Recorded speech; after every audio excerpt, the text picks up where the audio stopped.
알뜻말뜻 알고리즘 알려줄게 알고리즘 발표를 맡은 이창수입니다. 지금부터 발표 시작하도록 하겠습니다.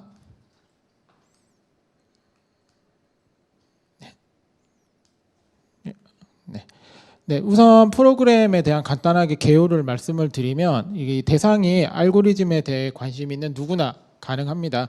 그래서 초등학생부터 노인, 어르신까지 다 가능하고요. 그래서 실제로 장소도 학교부터 시청자 미디어 센터까지 복지관도 많이 갖고 이렇게 다양한 곳에서 진행을 했습니다.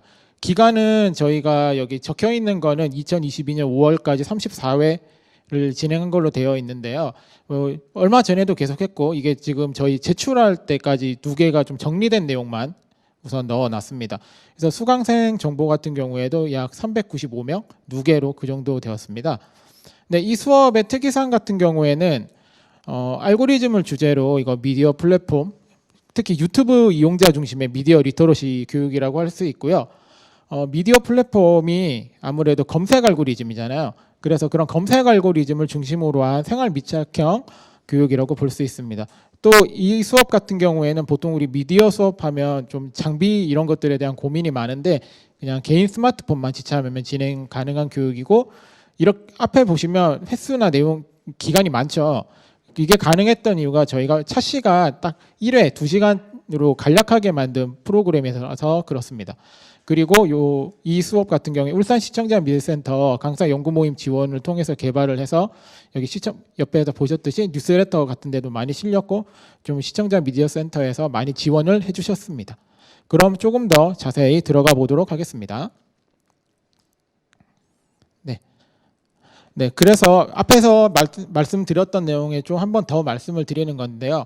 이 프로그램의 특징은 일상생활에서 떼어놓을 수 없는 유튜브를 주제로 한 교육입니다.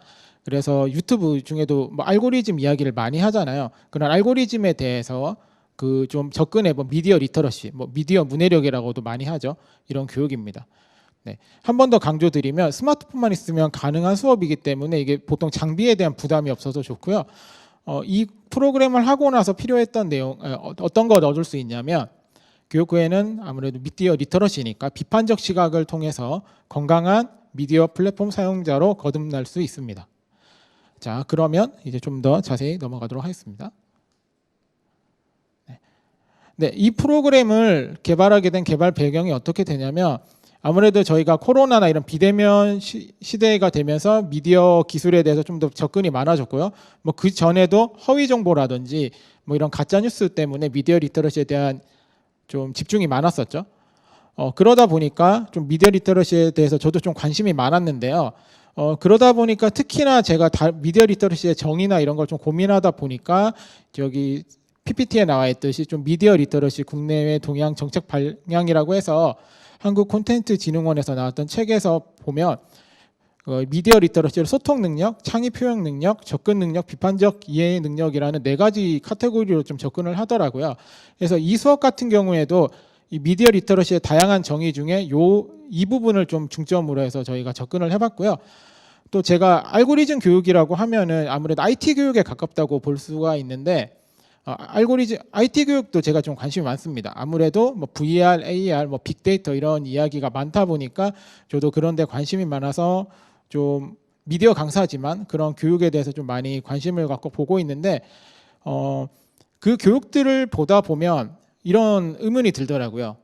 개발자 양성이라고 보통 많이 하는데 코딩 중심으로 하는 교육들은 많았습니다. 컴퓨터 교육이죠. 근데 사실 제 생각에는 개발자도 중요하지만 그걸 이용하는 사용자도 많잖아요. 근데 좀 사용자 중심의 저같이 개발자나 이제 뭔가 사용하는 데 필요한 교육은 없을까? 이런 좀 의문이 있었습니다. 그러던 와중에 시청자 미디어 센터에서 이런 강사 모임을 통해서 이런 미디어 리터러시 관련해서 연구 한번 해보자라는 이야기가 와서 이 프로그램이 만들어지게 되었습니다. 네. 그래서 제가 개인적으로 미디어 교육, 제가 강사 활동을 하면서 느꼈던 거는 제가 임의적으로 한번 나눠본 건데요. 미디어 교육을 약간 미디어 제작자 관점에서 보면 사회적 소통 능력과 창의 표현 능력 정도로 좀 구별할 수 있을 것 같습니다. 그래서 우리가 가장 많이 하는 것들이 보통 콘텐츠 제작 교육이죠. 어떤 방식으로든. 그리고 또 좀 나눠보면 미디어 소비자 관점이 좀 있는 것 같습니다. 그쪽이 아무래도 접근 능력이라든지 비판적 이해 능력의 부분인 것 같고요. 뭐 지금 여기 시청자 미디어 재단에서도 많이 하는 허위 정보 예방 교육이라든지 아니면 미디어 체험과 같은 교육들이 아무래도 이런 미디어 소비자 관점에 가까운 교육이라는 생각을 제 개인적으로 하고 그렇게 나눠봤습니다. 그러면 또 IT 교육을 좀 똑같이 개발자와 소비자 관점으로 좀 나눠보면 IT 개발자 관점은 약간 앞서 말씀드렸듯이 코딩 교육 쪽이라고 생각할 수가 있고 또 소비자 관점의 같은 경우엔 좀 미디어 교육하고 연관되는 게 있죠. 스마트폰 활용 교육 그리고 뭐 엑셀 교육 뭐 이런 것들이 좀 소비자 관점의 교육이라고 생각이 되었는데 다만 여기서도 보시면 제가 좀 의문이었던 게 알고리즘과 관련된 IT 소비자 교육이 없더라고요. 자, 여기에서 좀 제가 아이디어를 얻어서 착안한 게 이 알듯말듯 알고리즘 알려줄게 알고리즘 교육입니다. 네. 네. 그래서 여기도 지금 PPT에도 보시면 아시겠지만 미디어 소비자 관점하고 IT 소비자 관점이 제 생각에는 겹치는 부분이 있었습니다. 그래서 미디어 리터러시 관점에서 저 IT 소비자 관점 한번 접근해 보면 어떨까 이런 생각으로 그리고 그것 중에서도 당시에 가장 화두였던 AI, 알고리즘 이런 쪽으로 본다면 어떨까 하는 생각으로 좀 더 구체적인 고민을 해봤습니다. 자. 네, 그렇게 해서 구체화된 내용이 이렇게 된 건데요. 이 프로그램이 나온 건데요. 네, 일상에서 가장 많이 사용되는 친숙한 알고리즘이 보통 검색 알고리즘이라고 할 수 있습니다. 뭐 네이버, 구글도 분명히 검색 알고리즘이고요. 유튜브 같은 경우에도 동영상 검색 알고리즘이죠. 뭐 넷플릭스도 마찬가지고요. 그 외에도 다양한 것들이 알고리즘 측면에서 보면 검색 알고리즘입니다. 근데 알고리즘으로 접근하려니까 너무 막연하기도 하고 범위가 넓더라고요. 그래서 그 중에서도 가장 검색 알고리즘 중에 활용이 많이 되는 곳이 가장 대표적인 플랫폼, 누구나 사용한 유튜브죠. 그리고 또 유튜브는 검색 알고리즘 플랫폼인 동시에 대표적인 미디어 플랫폼이기도 합니다. 왜냐하면 거기서 뭐 1인 크리에이터로서 영상도 많이 올라오고 많이 소비도 되기 때문에요. 그래서 이 대상을 좀 명확화해서 유튜브를 중심으로 미디어 리터러시 측면에서 접근하는 미디어 알고리즘 리터러시 교육 개발을 하게 되었습니다. 네. 네. 그래서 이제 목적과 목표를 한번 말씀드릴 건데요. 네, 이 알고리즘과 미디어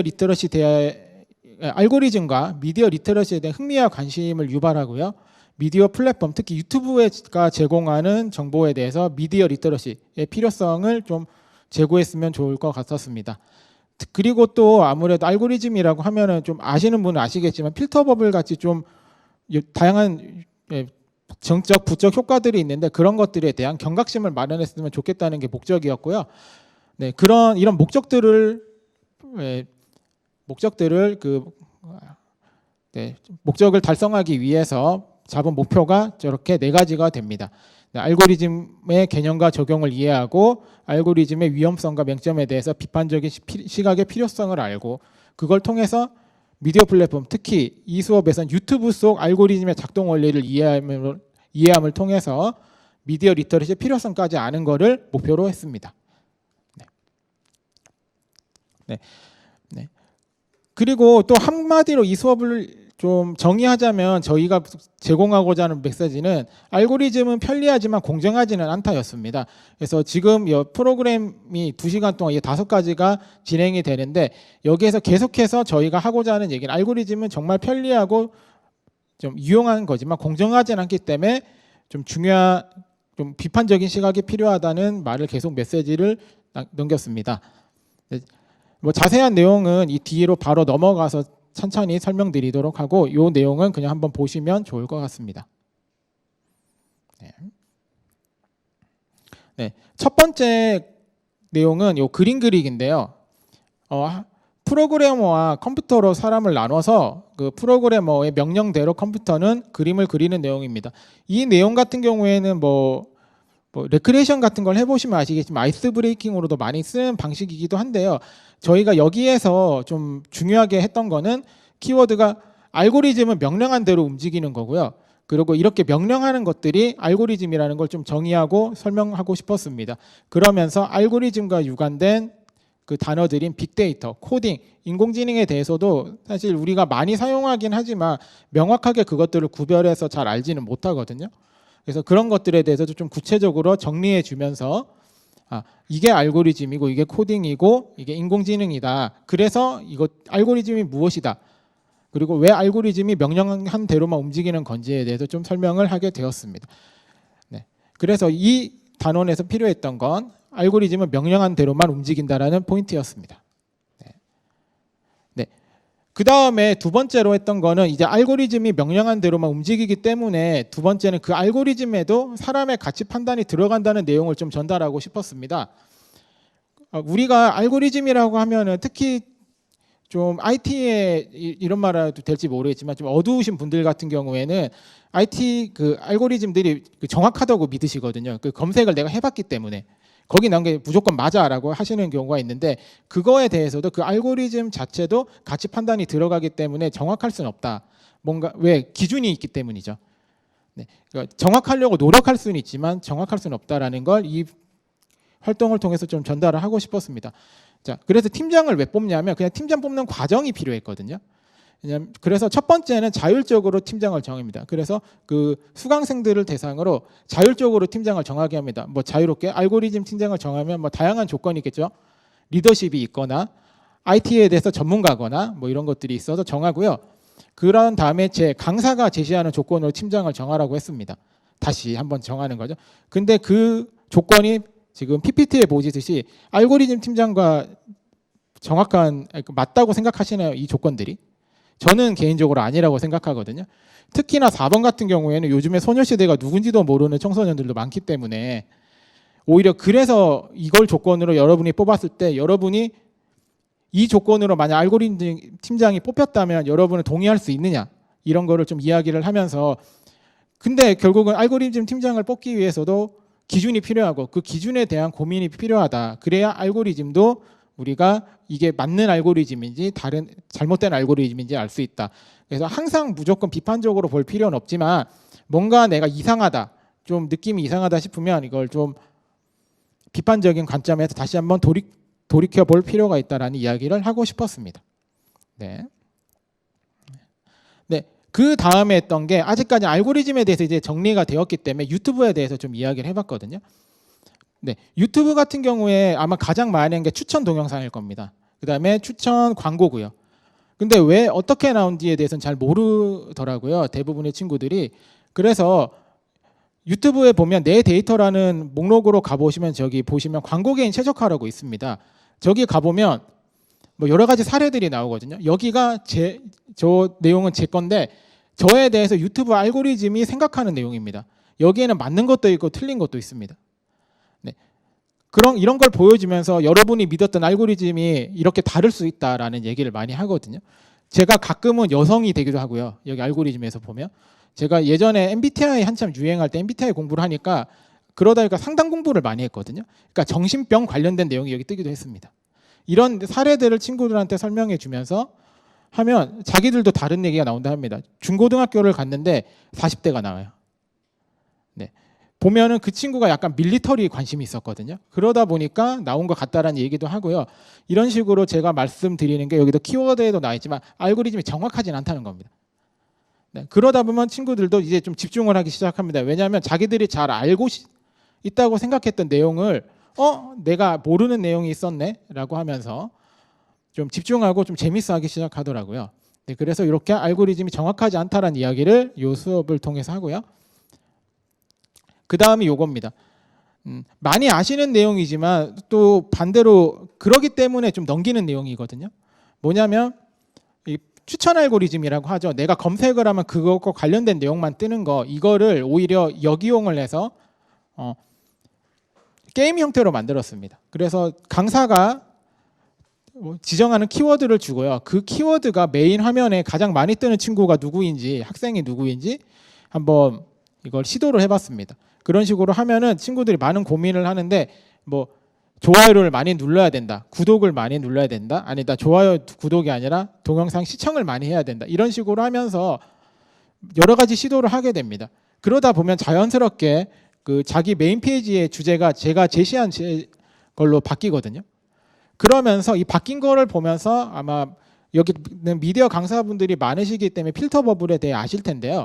이런 필터 버블이 이런 거다라는 걸 좀 눈으로 바뀌는 변화를 보면서 설명을 해주었습니다. 그러면서 요 밑에 보시면 알겠지만 특히 유튜브 알고리즘 같은 경우에는 내가 좋아할 것 같은 정보를 찾아주고 내가 싫어할 것 같은 정보는 보여주지 않기 때문에 계속해서 제가 강조했던 게 정확한 정보는 아니라는 거를 계속 주지시켰습니다. 그리고 마지막으로 했던 게 요겁니다. 자, 지금까지는 알고리즘에 대해서 너무 좀 부정적인 이야기 위주로 많이 했던 것 같아서 유튜브에도 필터 검색 기능이라고 해가지고 이거 필터를 이용하면 내가 원하는 정보나 동영상을 더 정확하게 찾을 수 있거든요. 이 검색 필터 기능을 이용해서 이것도 알고리즘이다. 근데 이런 알고리즘을 통해서 여러분이 원하는 형식이나 형태의 정보를 더 편리하게 찾을 수 있기 때문에 이런 식으로 능동적으로 사용하면 알고리즘도 분명히 좋은 면도 많다. 그렇기 때문에 너무 아직까지 앞선 수업으로 단점만 얘기했지만 장점도 같이 감으로써 우리가 균형 잡힌 수업으로 균형 잡힌 알고리즘 활용을 했으면 좋겠다라는 얘기를 이렇게 전달하면서 이 수업이 끝나가게 됩니다. 네. 그래서 이걸 좀 정리를 해보자면 제가 맨 앞에 말씀드렸지만 교육의 핵심 메시지가 알고리즘은 편리하지만 공정하진 않다거든요. 그래서 당연히 써야 됩니다. 저도 여기 오는데 내비게이션을 썼고요. 그것도 검색 알고리즘이죠. 네, 길찾기 검색 알고리즘이기 때문에. 하지만 가끔 뭔가 알고리즘도 실수를 하기 때문에 우리가 좀 조심해야 된다는 걸 이렇게 명령한 대로만 움직이고 사람의 가치 판단이 들어가고 정확하지 않고 필터 버블의 영향도 받고 이런 것들을 하면서 좀 위험성을 주지시켰습니다. 그리고 하지만 편리하면 좋죠. 네, 그래서 이런 교육 참여 소감 같은 경우에도 고등학생 거를 제가 가져왔는데 아무래도 왜냐하면 제일 이런 디지털에 친숙한 친구들이 이 친구들일 것 같아서. 근데 아까 말씀드렸듯이 알고리즘이 나를 45세, 54세 남성으로 생각한 걸 보고 좀 충격이었다. 이런 경우도 있었고 좀 재밌었다라는 얘기들이 많았습니다. 왜냐하면 자기들이 가장 많이 알고 어른들보다 잘 안다고 생각했던 활동인데 자기들이 모르는 점을 이야기하니까 친구들이 오히려 좀 몰입하고 재밌었던 것 같습니다. 네. 네. 그리고 제 개인적으로 수업을 평가해 보자면 다만 요거는 좀 주의해야 될 필요가 있더라고요. 그냥 알고리즘 교육이라고 하면 아무래도 학생들도 그렇고 코딩 교육으로 생각하고 들어오는 경우가 많아서 이 교육이 코딩은 아니고 뭔가 그 소비자 관점에서 접근하는 미디어 교육이라는 걸 좀 주지시키고 나면 아이들이 좀 이해도 하고 오히려 그런 코딩 교육이라고 생각했던 친구들이 더 만족도가 높은 경우도 훨씬 많았습니다. 네. 그리고 지금 우리가 항상 유튜브는 쓰잖아요. 다른 건 안 써도 유튜브를 쓰기 때문에 그게 교육을 진행하면서 바로바로 변하는 거를 눈으로 보이기 때문에 시각적으로 교육 만족도도 엄청 좋았습니다. 그리고 또 스마트폰으로 교육한다 하더라도 참 스마트폰 성능에 따라서 제한되는 교육도 많죠. 근데 이 수업은 그냥 스마트폰에 유튜브 앱만 깔리면 됩니다. 그렇기 때문에 수업에 대한 아무래도 강사 부담도 적고요. 제가 작년에는 이 수업을 미디어 리터 2회차 단기 수업으로만 했는데 올해는 이거를 약간 제작 수업이라든지 다양한 수업에 좀 융합해가지고 좀 시도를 많이 하고 있거든요. 그런데 오히려 이런 융합해서 수업을 하다 보니까 그 전반적인 제작 수업도 만족도가 훨씬 높아지는 것들을 많이 경험하고 있어서 아마 이 선생님들께서 제작 수업에도 이런 걸 한 차씩씩 넣어주시면 수업의 퀄리티를 올리시는 데도 좀 도움이 되지 않을까 싶습니다. 네, 감사합니다. 네. 그래서 마지막으로 말씀을 드리면 제가 개인적으로 느낀 점과 학대 보급을 위한 제언인데요. 이제는 뭐 미디어와 IT를 떼어놓을 수 없는 융복합 환경인 것 같습니다. 아직까지도 우리는 교육을 미디어는 미디어, IT는 IT라고 따로 좀 떼어놓고 하는 경향이 있는 거라고 생각을 하거든요. 근데 이제 이런 융복합을 중심으로 미디어 리터러시적 시각에서 광범위하게 좀 조명도 필요한 것 같고요. 네, 그리고 조명만이 아니라 교육도 개발해야겠죠. 그래서 실제로 요 수업 같은 경우에도 지금 옆에 있는 것도 제가 올해 초에 시도했던 수업이고 얼마 전에도 노인분들 대상으로 어르신분들 대상으로도 한 20회짜리 수업을 한번 진행을 해봤습니다. 그러면서 이번 사례 발표 때는 요거를 좀 설명드리기에는 좀 제가 준비가 부족했다고 해서 요걸로 가져왔는데 아마 다음 내년에는 이렇게 좀 발전된 형태로 한번 사례 공모전에 제출해 볼 수 있지 않을까라는 생각을 조금 하면서 네, 내년에도 저 한번 뵐 수 있었으면 좋겠습니다. 네, 이만 발표를 마치도록 하겠습니다. 네, 감사합니다.